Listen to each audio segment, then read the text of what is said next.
And welcome. Our top focus at this hour. Tens of thousands of Israelis poured into the streets of cities across the country on Sunday night after Israeli Prime Minister Benjamin Netanyahu abruptly fired his defense minister for challenging the Israeli leader's judicial overhaul plan. Scores of demonstrators in Tel Aviv blocked a main highway and lit bonfires. Drone footage also showed protesters waving blue and white Israeli flags and raising slogans against the judicial overhaul bill.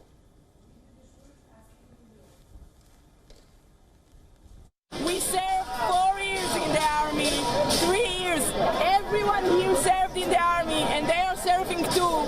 And we are going to protect the democracy.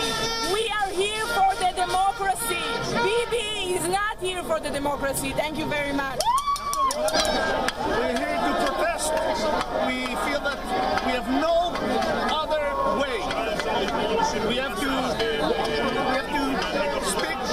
We have to show ourselves and say, this is it. Up here. This has to be stopped. This Prime Minister is not qualified anymore. Similar scenes were witnessed outside Prime Minister Netanyahu's residence in Jerusalem, where the police officials used water cannons to disperse the demonstrators.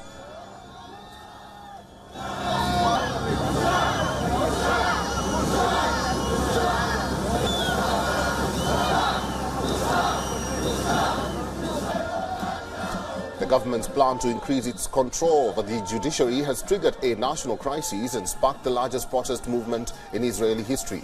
Netanyahu's government is pushing ahead for a parliamentary vote this week on a centerpiece of the overhaul, a law that would give the governing coalition the final say over all judicial appointments. However, Israel's former defense minister on Saturday called for an immediate halt to the far-right government's contentious plan to overhaul the country's judiciary. The now sacked minister said that the plan has stirred turmoil within Israel's military and posed a threat to the country's security. למען ביטחון ישראל, למען בנותינו ובנינו. צריך לעצור בעת הזו את תהליך החקיקה, לאפשר לעם ישראל לחגוג יחד את חג הפסח ואת יום העצמאות, ולהתאבל יחד ביום הזיכרון וביום השואה. אלו ימים קדושים עבורנו.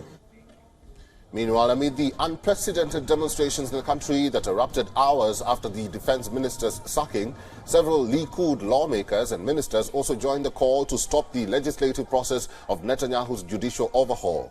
Now, according to reports, Netanyahu's top minister and ally, Ari Deri, expressed support for halting the process. Meanwhile, the country's economy minister also issued a statement which appears to assume that Netanyahu will halt the judicial overhaul legislation. The economy minister further said that if this happens, then he will support Netanyahu in doing so. Now, according to reports, Netanyahu is considering halting the judicial overhaul reform. Reports suggest that he might pause the judicial overhaul plan soon. Meanwhile, the coalition party leaders are reportedly scheduled to meet in the morning today. The United States of America has further expressed deep concerns over the events taking place in Israel, further underscoring the urgent need for a compromise. And for more on this, our correspondent Jody Cohen has sent us this report.